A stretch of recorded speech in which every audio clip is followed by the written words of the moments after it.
There are some Islamic teachings which will say, obey the ruler because God tells you to obey the ruler.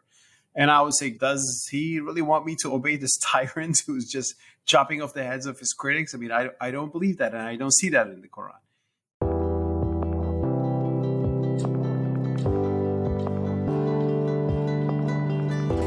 This is Free Thoughts. I'm Aaron Powell. And I'm Trevor Burrus.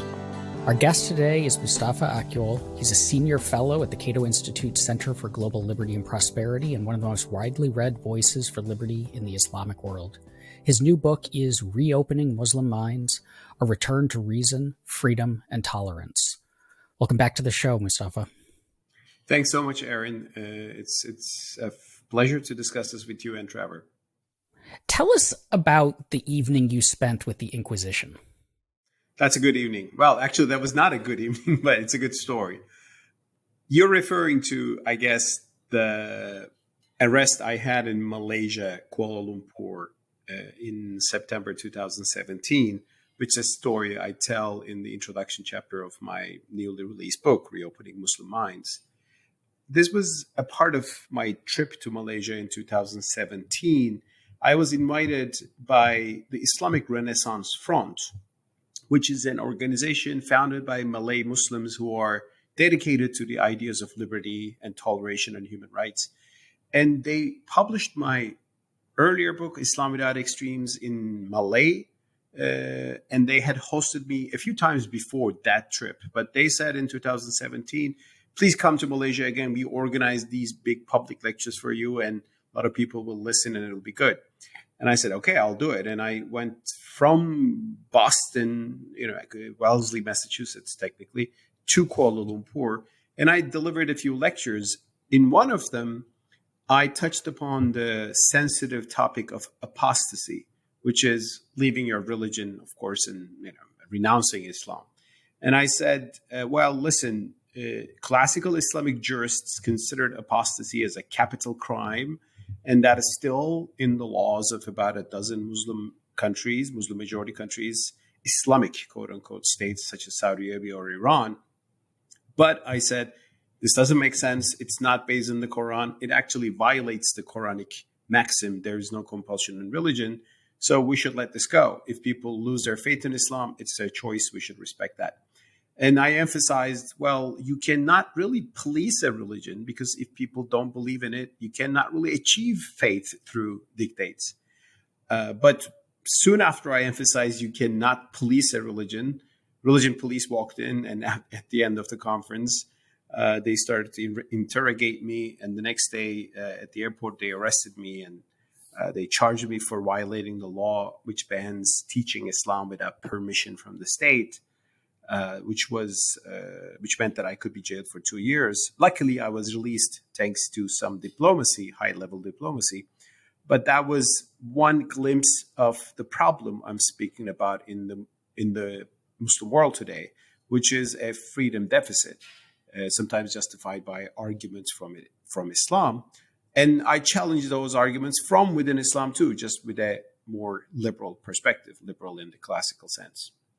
This is a complex question I'm going to ask, but I think it's something that we'll return to. But when I read your story, it made me think about the way that the enforcement of the Sharia law by these religious police empowers people to be despotic if they want to be, right? So these people who came up to you after your talk and say, we don't like you, and there's a lot of discretion involved. So in addition, so this idea of how many of these people are pure adherents to the Muslim faith, or how many are using it to achieve political power and despotism in order to empower themselves politically and otherwise?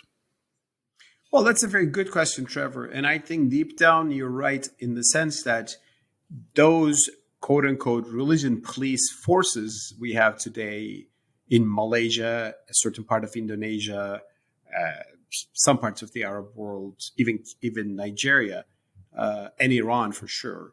They are supposedly serving the faith and upholding the faith, but they're also upholding their own power over society.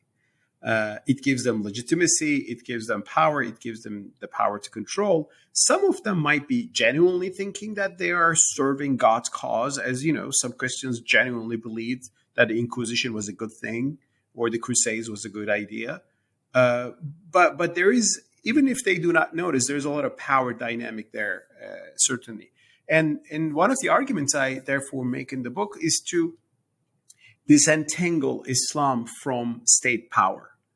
And I'll tell you, this is not an easy argument because the fusion of Islam and state power is a long established tradition. It is there from the beginning.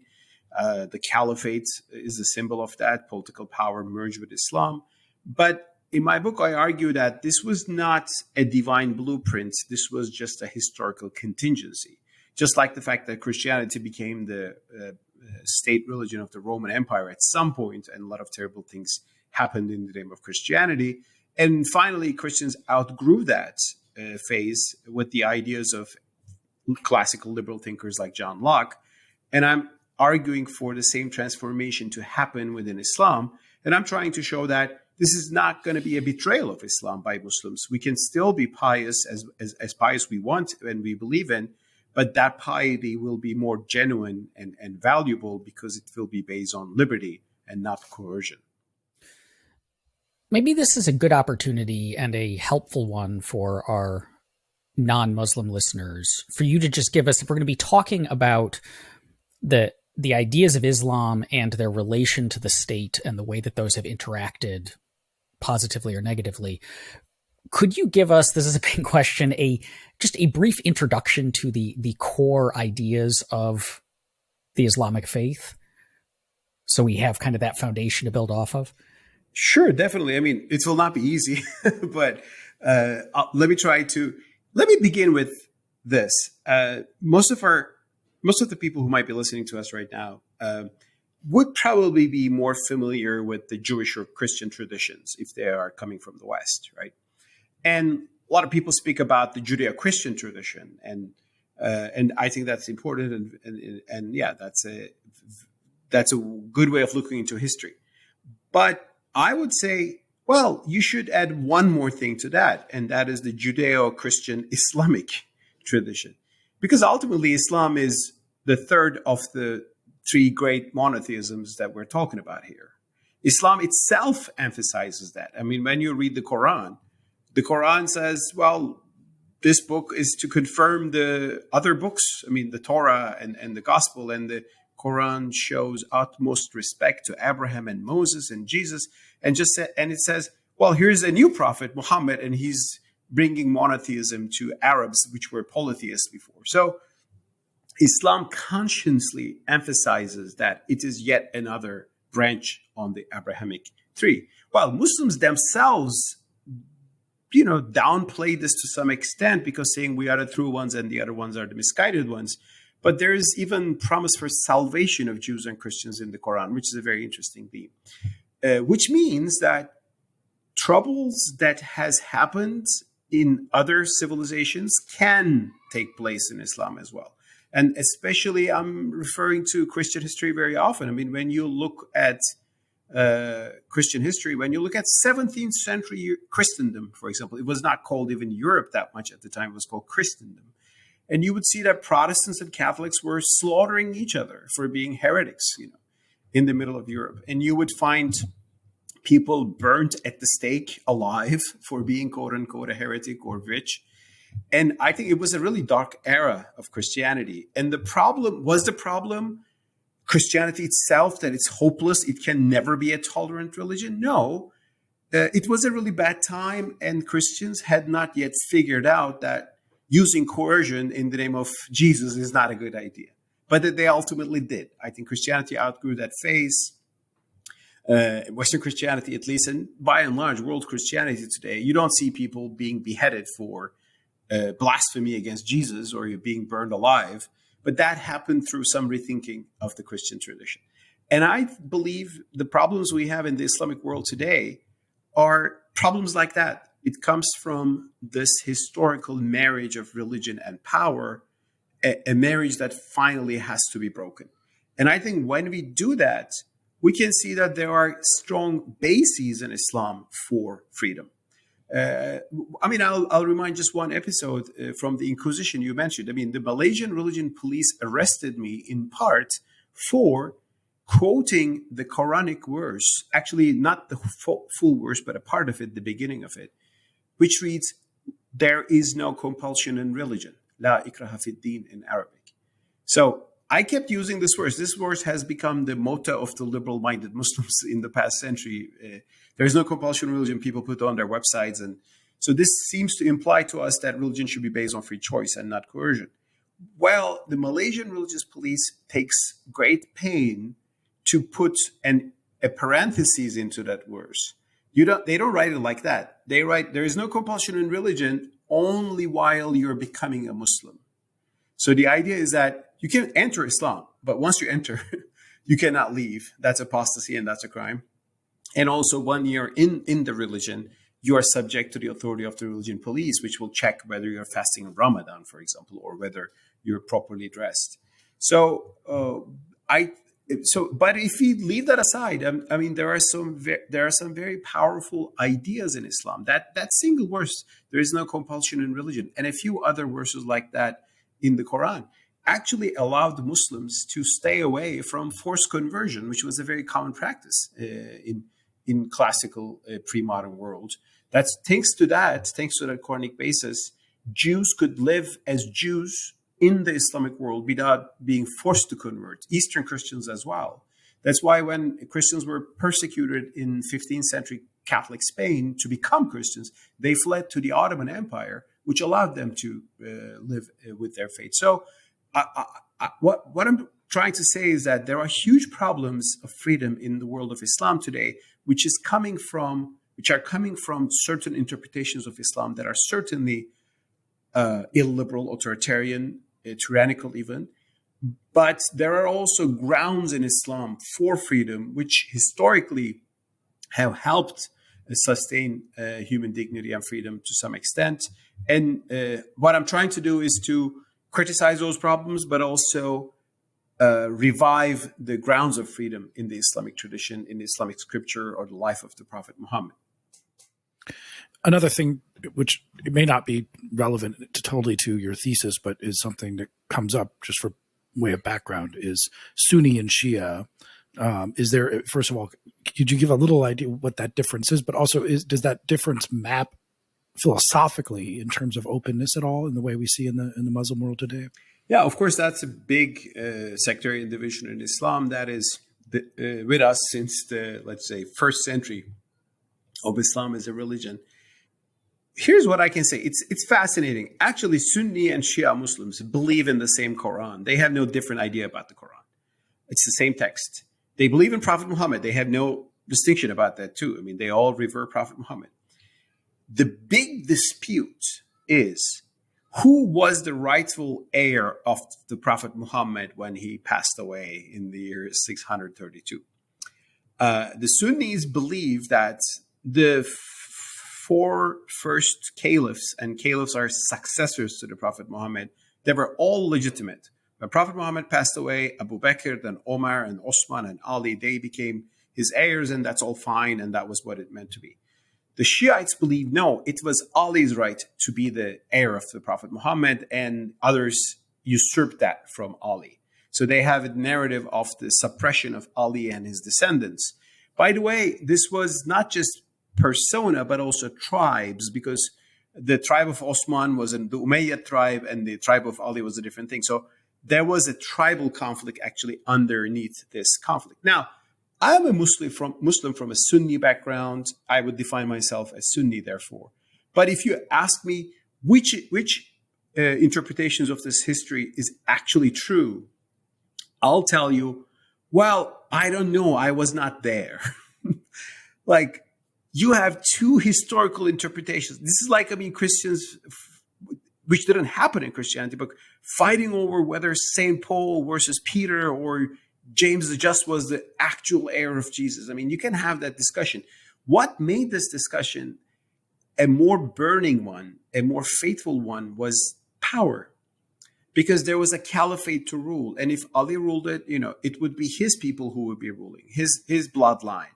And no, the Umayyads ruled it, and they were despots, and they suppressed Ali, and they actually killed his child, his son, Hussein, in a tragic, horrific massacre at Karbala, which is for Shiites have become the history. To me, this whole issue of dispute between Sunnis and Shiites actually shows us that power has not been a blessing but a curse from the very beginning.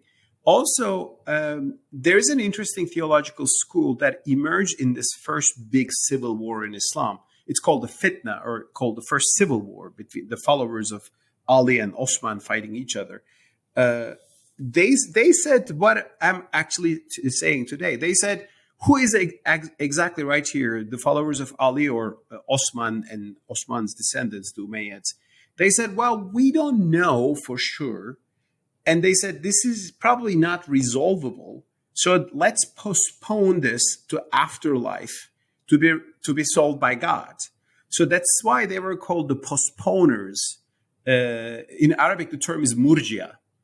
And I'm a big fan of them in Islamic thought, because they realize that there might be things that you cannot agree on, but you can leave it up to God, leave it to afterlife, let God solve it out. And in the meantime, we can live and let live. And they helped actually tame some of the fanaticism in early Islam.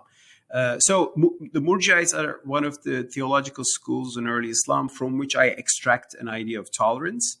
And it's not an accident when you read the publications of terrorist groups like ISIS, they will all hate the Murjia.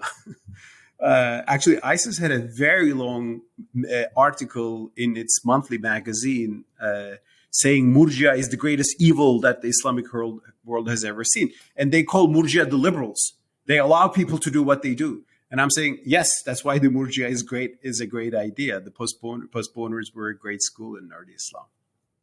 What was the state of political and economic liberty during Muhammad's time and in the early days of Islam?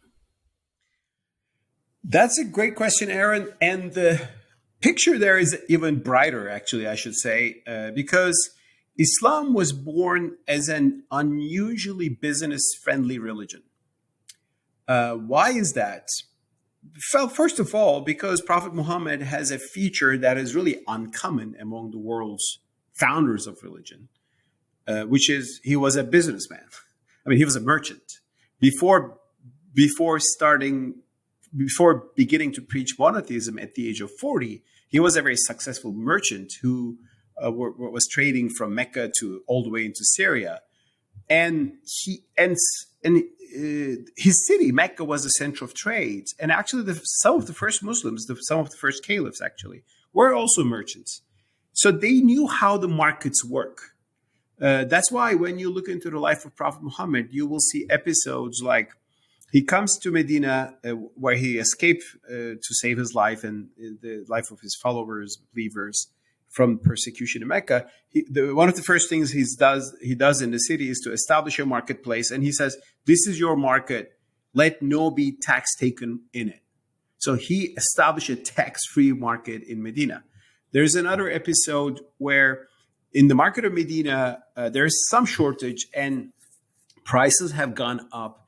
And some of the people in Medina, Muslims, come to Prophet Muhammad and they said, Muhammad, because he's also the ruler of the city, at least the Muslim community, they asked from him, can you please lower the prices? And Prophet Muhammad famously says, it is Allah who fixes the prices and I cannot. And he says, I don't want to do injustice to anybody. So he has this saying which says fixing the prices is an injustice to the merchants, obviously. And it could be an injustice to the people who will be buying and selling in the market, all of them. So these are the kind of bases that has really made Islam actually a very market-friendly religion. And it's not an accident that the early Islamic civilization thrived economically. And Muslims invented some even business techniques that actually made their way into Europe. Muslim merchants were, for example, instead of carrying a lot of money, That was gold or silver at the time. By the way, Islamic empires printed sound money, gold and silver, which was also an important economic asset at the time. Muslim merchants began to carry papers showing that they have some cash here in Morocco, so they can carry the paper all the way to Baghdad and cash the money there. They call this paper sak, which in Arabic means written document. Soon it came into Europe through the Crusades, and sak became the check, as the French and the British language calls it. So there are interesting Islamic inventions that made their way into Europe. Some of them are inventions about the market. And Benedict Koechler, who's a German economist and banker, has a fascinating book, Early Islam and the Birth of Capitalism. And he shows that actually Islamic world was the center of capitalism like 1,000 years ago. And actually it helped Italian states, for example, to get some ideas and things moved on.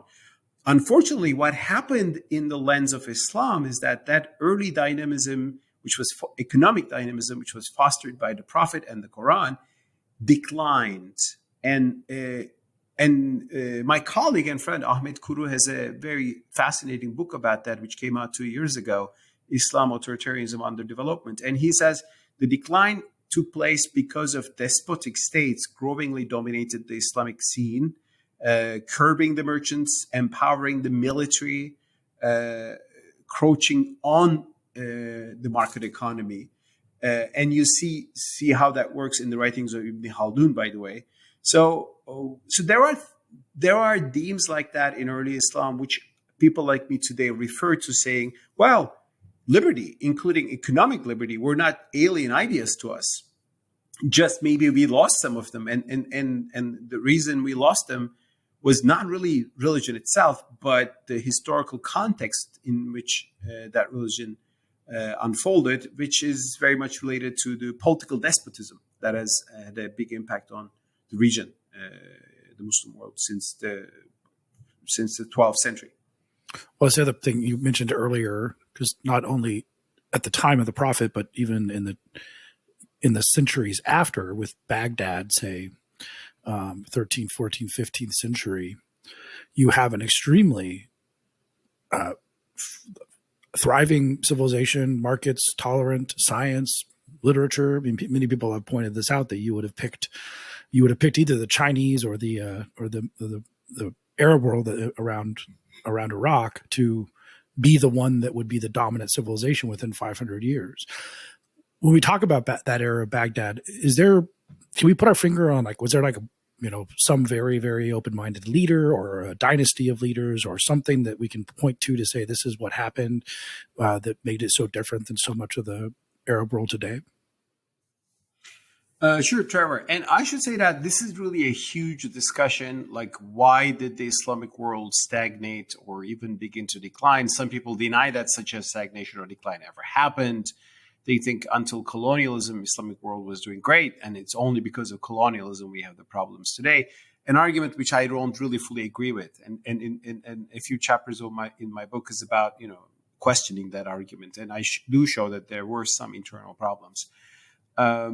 One thing is clear, though: 1,000 years ago, Islamic world was more vibrant, creative, tolerant, cosmopolitan than Christendom. The big inventions of science were coming from Muslims, right? That's why algorithm comes from the name of Al-Khwarizmi, or algebra comes from Arabic, which is al-Jabir. But even just when you map the words in the English or the French languages, you see that there has been an influx of ideas from the Middle East, Muslim Middle East, to Europe at the time, which is, of course, quite the contrary today. Today, the word internet is invented in America, and everybody calls it internet because it was the Americans who invented it. To me, that history to me shows that it is wrong to say, inherently Islamic world, Islamic civilization is illiberal or stagnant. No, it's not inherent, but civilizations have better or worse times. And I think we believe we are at a very bad time in this world. To come to your question, were there some important people whose ideas are crucial from that time? Yes, definitely. One of them is Ibn Rushd, or Averroes, as he's known in the West, and very famed. Actually, he's in European history. He's very famous in European history because he was the man who reintroduced the philosophy of Aristotle after the denial of Aristotle and rejection of him for centuries through the Middle Ages. He was one of the philosophers of the early Islamic civilization. And by the way, the history of that philosophy in early Islam is fascinating, and I get into that and the meaning of that in my book. These philosophers, they were the product of an engagement in the early Islamic civilization with Greek philosophy, other traditions as well, but especially Greek philosophy. And it began in Baghdad when Muslims, the more open-minded Muslims, I would say, began to realize that, yes, they have their religion, yes, they're Muslims, they believe in revelation and the tradition of Prophet Muhammad, but human knowledge is endless. And they discovered through Eastern Christians, actually, that there's something called Greek philosophy, which is fascinating. These people, Plato, Aristotle, Euclid, they discovered so many things, from medicine to cosmology and ethics and so on and so forth.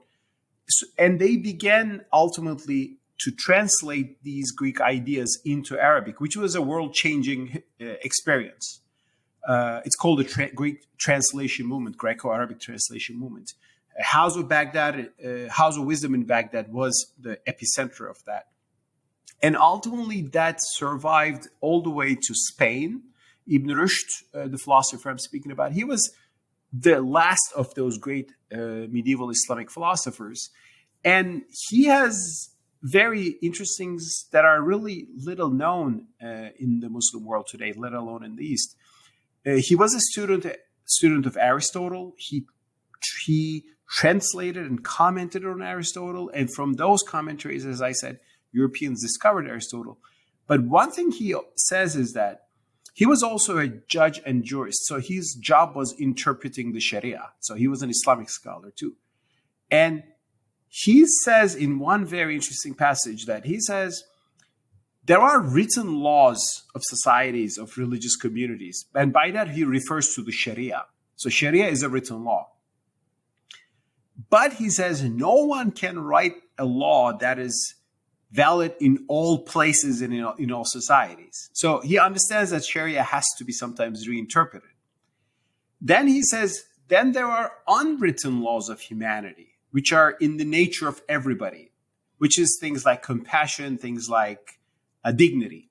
And he says, if there is a tension between the two, the written laws can be reinterpreted, which means that if there are universal values, which we would call liberty today, and human rights, and if there's a tension between the written laws, you should reinterpret the written laws, not deny the universal values, which is not what the fundamentalists believe today for sure. I mean, if you ask the Iranian Republic of Iran, what do you think about human rights?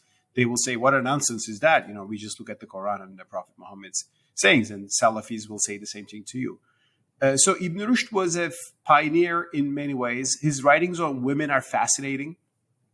He was quite, progressive in his views about the role of women in society. He thought that women are not intellectually deficient, as a lot of people believed at the time. And if they were given education, they would be as successful as men. He also has a very interesting approach. In one of his passages, he says, when you are criticizing an opponent, always quote their words in full. Not doing so is an implicit acceptance of the weakness of your own argument.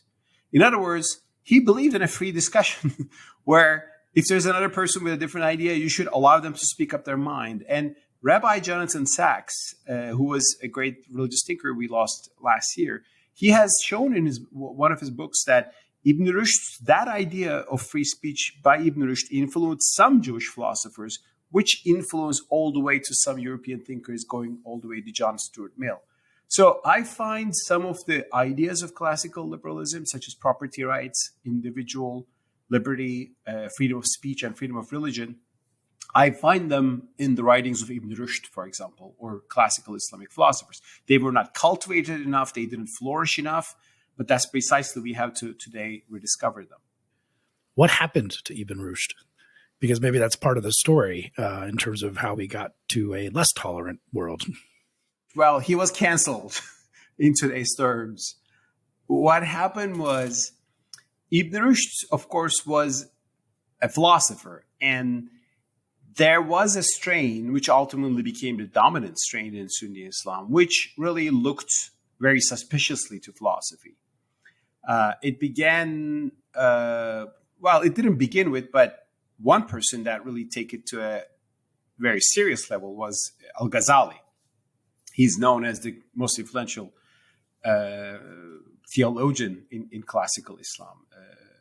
And Al-Ghazali, he was a nuanced figure, so he was not like a wild-eyed fanatic, as some people thought he was, wrongly. But still, he has this book, Incoherence of the Philosophers, and he criticizes the philosophers that came before him. Ibn Rushd was not at the time, of course, there. Ibn Rushd would come later. But Ghazali criticizes the philosophers before him, and these are Al-Farabi and Avicenna, or Ibn Sina, who are, I think, great thinkers, by the way. I mean, Al-Farabi was a great political thinker, and he's the first one who says in the Islamic civilization that a city based on hurriya, which is freedom, would be a thriving city, which is very interesting. And Ibn Sina was a genius in many ways. But because Ibn Sina especially bought into the metaphysical ideas of Greek philosophers, like there is no creation of the universe, but there is emanation from God. So they tried to reconcile. They went really metaphorical in some of their interpretations of the Quran and Islamic beliefs. Al-Ghazali criticized them, which would be fine. But at the end, he said, because of this, they fall into kufr, which is disbelief, which is, lack of belief in God. And he says, because of this, they can be killed. So in classical Islam, and today still, if you declare a Muslim a kafir, which is an unbeliever, it's not just you're criticizing the person, you are calling for them to be executed, which is the apostasy ban, I was speaking about in Malaysia. So Ghazali wrote this. And after that, this issue became really very sensitive to be a philosopher. It became dangerous to be a philosopher.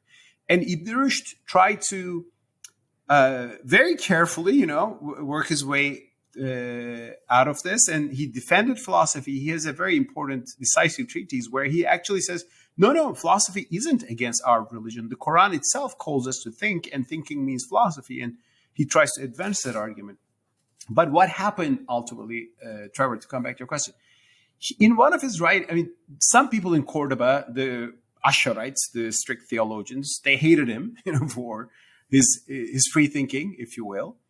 And they found a pretext. He quoted a Greek philosopher who worshipped Venus. Greeks were obviously polytheists. And this was taken as he himself was a worshiper of Venus. And so he was into kufr, right? He was, luckily he wasn't killed, but there has been a purge against him. He was brought to the Mosque of Cordoba, the great Mosque of Cordoba, now a cathedral, a fascinating building. People spat on his face. Crowds humiliated him. He was banished. He was exiled and put into a small city called Lucena, and then he was put in house arrest. And his books on philosophy were publicly burned. Some of them were publicly burned in the marketplace of Cordoba. That is why a few of his books on philosophy today are not available in Arabic, but they are available in, guess what? Latin and Hebrew, because Jews and Christians preserved those books, and it really had a tectonic impact in Europe. So I have that passage in my book, which says, well, so sad that we Muslims denied one of our towering minds, whereas he had a better impact in Europe, which means today we have some rethinking. And that's why one reason I call my book Reopening Muslim Minds, because I think there was more open minds in the Muslim world way back, but there has been a wave of parochialism and dogmatism, and I show how that happened actually and how the impact of that has been. But the story of Ibn Rushd is a good example of that. It's a sad example of that. So then was Al-Ghazali the turning point that changed the kind of character of the Muslim world? I wouldn't say that. I think he took a negative turn. That's for sure. He took a negative turn by criminalizing thought. Because before Al-Ghazali, the idea that apostasy is a crime is there from the beginning. And I think it had political roots. It doesn't come from the Quran. But it was not before Al-Ghazali. Still, if you're a kafir, if you're a Muslim turned into an infidel, yes, you would be given a death penalty. It was there. By the way, it was used to used to kill the opponents of the Umayyad dynasty, as I show in my book. It was very political. But Al-Ghazali brought the idea that people who are Muslims and who profess to be Muslims can still be declared infidels by saying that this idea of yours is a heretical idea. So, Ibn Sina or Farabi, they were not non-Muslims. They were proudly Muslims. But Al-Ghazali brought the idea of takfir, which you can declare someone kafir and punish him. He was more nuanced than the fanatics that came later. He said, okay, Greeks have some good ideas. We can get some geometry from them. He appreciated logic. So he was nuanced. But once you take that turn, when you go a few generations after Ghazali, there came hardliners who say, why do we need mathematics too? This is all nonsense. Why do we need logic too? So he is not maybe the one who put a nail in the coffin, but he took a turn which ultimately went bad. And I show in my book, for example, Ahmed Sirhindi, which is a big scholar, very revered one in the Sunni tradition from India in the 17th century. And he says, all these stupid sciences of the philosophers are useless. He says, geometry, what is that good for? It doesn't bring any godly, piety or something. Well, Muslims would soon realize why geometry is good for when they began to lose wars against the Europeans, and the Ottomans realized, they need modern techniques and industry and so on and so forth. But it was too late. And so they tried to catch up, but that catching up has never fully come yet. So there's a long debate over whether Ghazali was irresponsible or not. I think he was responsible for criminalization of thought to some extent. He was nuanced compared to the rigid dogmatists that later dominated the scene. But ultimately what happened is that Islamic civilization gave up on the idea that there are things to learn from the outside. Like what made Ibn Rushd amazing, or Ibn Sina, was that they were pious Muslims grounded in the Quran, but they said, we can discover everything. We can learn ethics and philosophy and everything from Aristotle. And not everything Aristotle said was true, by the way. History moves on. But the idea that every wisdom we need is already in our tradition became a dominant idea. And when Muslims faced things like democracy or human rights or liberalism or libertarianism, a lot of people, dogmatists, will still say, this is all nonsense. We don't need any of it. So that parochialism, I think, was the main problem. And of course, that parochialism can exist in any civilization. I think nativists in the West today are not seeing anything different. So I'm not saying this is just a problem of Islam, but I show that it has been a main problem in Islamic civilization. It's interesting because I don't think I understood until reading your book how much so many citizens of the Muslim world, Muslims, have kind of basically unified their moral thinking with A, what the Quran says, and then B, what anyone in hadiths and imams interpret the Quran. So you had that part about asking anything, like, how should I shower? How should I do this? But this kind of goes back to the question I asked earlier, where it's like, given the Quran doesn't tell you how to shower or any of these other things or how to use the internet or anything like that, you've given an immense amount of power to political entities when you have the people who basically supplicate themselves to the interpretation. And going back to Ibn Rushd saying, you can't write all the laws. No one can write all the laws that need to be followed. So someone has to interpret. So where do these imams come off, with political power telling you how to shower? Because that's certainly not in the Quran and a thousand other things. And it's a kind of weird supplication. And I guess Islam means, submission, but it doesn't mean, to these political entities. Surely it doesn't mean submission to a tyrant, although somebody has unfortunately made that interpretation. There are some Islamic teachings which will say obey the ruler because God tells you to obey the ruler.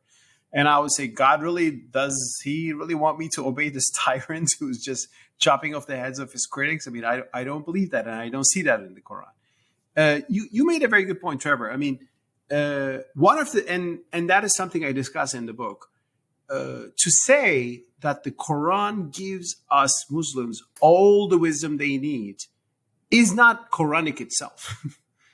The Quran tells Muslims very often to do what is just or to do what is fair without defining what it is. It's just an ethical call for Muslims. One thing very interesting is that the Quran tells Muslims to do ma'ruf, which is in Arabic, which is generally translated as doing good. But ma'ruf means in Arabic the known. It comes from arafat, to know. So it says do the known good. How do you know that? Well, you may know that through custom. You may know that through philosophy. You may know that through conscience. You may know that through a liberal political philosophy. So it's an open-ended search for truth. And the problem with Ash'arism, the theological paradigm that I'm criticizing in the book very often, is that it denied that humans can know anything besides, unless there's a revelational basis for it. That's what I discuss as the Euthyphro dilemma in Islam. Because, may I explain that in 1 second? Like, one debate that happened in Islam in a theological realm was this question of whether God's law, the Sharia, indicates right and wrong, or it establishes or constitutes what's right and wrong.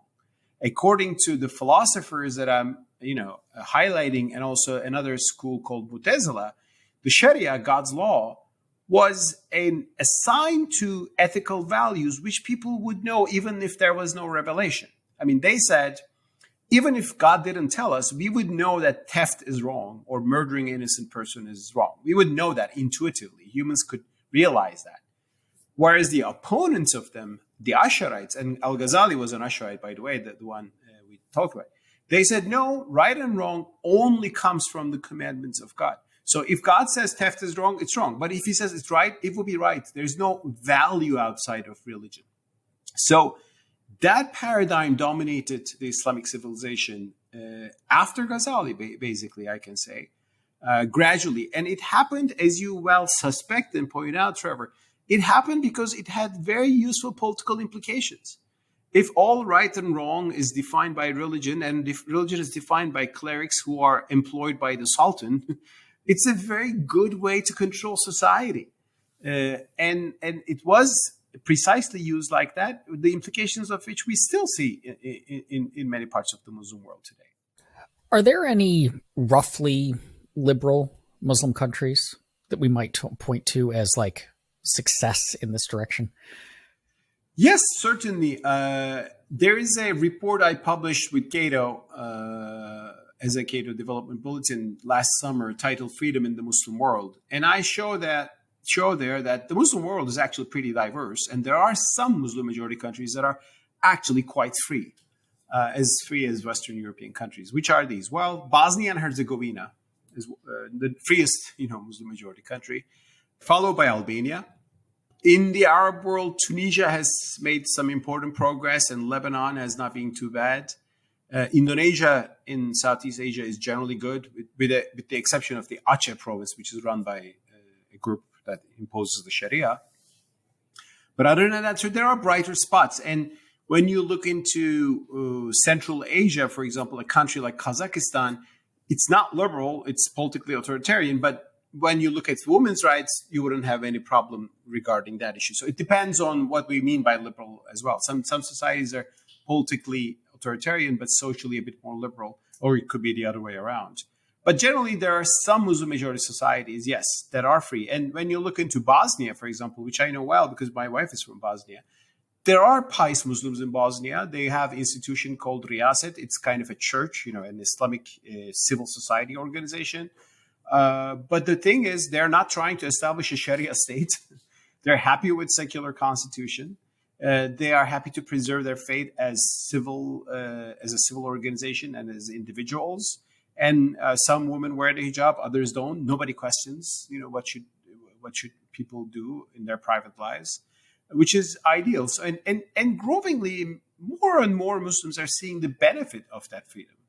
I think people living in the West, Muslims living in the West, or people living in countries like Saudi Arabia, but aspire to free societies, they see the value of that.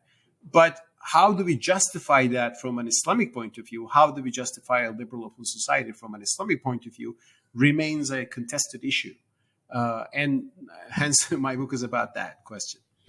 Do these more liberal countries, are they more liberal because they have interpreted Islam in a more liberty, in a more liberty promoting direction? Or is it that so that they have kind of a fundamentally different conception of Islam than, say, Saudi Arabia does? Or is it more just that Islam has less political authority within these countries? Very good question. And I would say it's a combination of both. Like, for example, why Bosnia, Herzegovina, and Albania are free societies, although they're predominantly Muslim. Well, they come from secular history, right? I mean, Bosnia Herzegovina became a part of the Austria-Hungarian Empire in 1876. Since then, they never had an Islamic state, quote unquote. After that, there was Yugoslavia, which was socialist but secular for sure. And Bosnia became an independent country in 1990s. Again, it was so the political history itself changed a lot. And I think that's true. In Turkey, too. I mean, in my country, Turkey, which is very illiberal these days, if you want to criticize the president. But from an Islamic point of view, it's still relatively doing better than most Arab countries. And that is because Turkey had a different political history. I mean, Atatürk brought secular laws and a secular republic in 1923. However, the interpretation of Islam also plays a role, because Bosnia is the heir of Ottoman Islam, which was already by definition more flexible and lenient than the Wahhabi version that was already there in Saudi Arabia.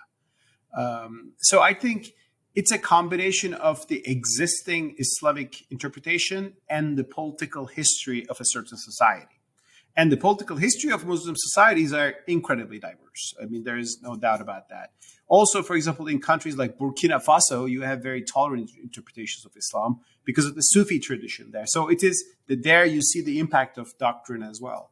So it is in Shiite Islam, Iran is obviously a tyrannical regime that justifies itself with Islam, with Shiite Islam. But if you look at the Iraqi Shiites, they are more open to democracy and a relatively less, let's say, theocratic state, because they differ from Khomeini's interpretation of Velayat Faqih, which gives the jurists the right to rule the state. So it is really complicated, just like Christianity is complicated. I mean, today, Latin America is not the same thing with Poland or Sweden is predominantly Christian, but it's not the same thing with Philippines. So 10 years ago, we had a bunch of protests and coups and different movements sweep across the Arab world in what became known as the Arab Spring, and seemed like a pretty, at beginning, maybe optimistic time for more liberal reforms. But in the wake of that, it seems like most of the countries have retrenched into a more traditional mindset, which in a way you could argue mirrors some of the other kind of reactionary forces in, say, Hungary and America. In that entire kind of aftermath of the Arab Spring, I think people might have become less optimistic about the future of Islam and freedom in the Muslim world. Do you think that's a fair assessment, or is there something we can look forward to, that we're starting to see some minds opening, and maybe the backlash is just what's expected from the purists when minds start opening about the possibilities of freedom in these countries? Well, I would say it's too early to be pessimistic about the region. Just recall how things went after the French Revolution of 1789, and there was the era of terror and the Jacobins and the Napoleon, and It took a long time for France to be really a liberal democracy after the French Revolution. And what happened in the Arab world in the so-called Arab Spring, I mean, I would call it Arab Spring. It was an Arab Spring, but it failed to a great extent. Two things happened. One, first of all, there is a success story coming out of that. We should not think that it's all bad. I mean, Tunisia, the country that initiated the Arab Spring, actually has done pretty well so far. Tunisia has big economic problems today. That's another issue, but politically, it's been able to make a liberal constitution, bringing the Islamists and secularists of Tunisia together on some basic national consensus. And it hasn't, the democratic process has not been derailed either towards radicalism or a military coup, which has happened in elsewhere. So it's not that it's all bad. Also, Sudan is an interesting example people forget. Sudan joined the bandwagon a bit belatedly, but there is a Sudanese revolution there has been a Sudanese revolution against a long-standing Islamist regime. It was overthrown peacefully, by protests and social movements. And today, Sudan is a post-Islamist country that is growingly, becoming more open and progressive. So there are relatively bright spots. But two things happen. First of all, in Syria, for example, the existing tyrannical one-party republic was just too stiff and was not willing to give power, and it had enough friends from the outside, such as Russia or Iran, to be able to just bomb its way out, and to destroy half of its country, but still remain in power. So sometimes regimes are there because, the Soviet Union survived quite for a long time. Although it was a tyranny, it had enough nuclear power or, Red Army power to stay. So there is that. Second is that the opposition to the existing regimes, included Islamist forces, especially in Egypt, in Syria too. And these Islamist forces, although they claimed in many cases to come to mainstream and to be a bit more democratic, it was not really clear what they're willing to do. And that always brings the suspicion that, Islamists will use democracy to come to power, but once they come to power, they will really establish an authoritarian system. This was the same question about communists throughout the Cold War, right? If communists come to power through elections, will they really keep democracy or will it be? I think this is a legitimate question. And sometimes this argument is used to crack down on Islamists who are actually really moderating. But also there are real legitimate questions. And even in my country, Turkey, having seen the Erdogan era, which is another experiment in political Islam, in the Turkish context, I see that, yes, there are some issues. You will be worried that some people might come to power with democracy, but they can make it a very illiberal democracy. That's why these issues of religion and public life should be honestly discussed. And I think we should not assume that mere elections will bring wonders to societies. It can turn into illiberal, authoritarian, majoritarian systems, like happening in India against Muslims today. Democracy is important. Democracy is a political process that we should support and we should not give up. But rights of the individuals, a Bill of Rights, limits of the government, these are also important, even more important.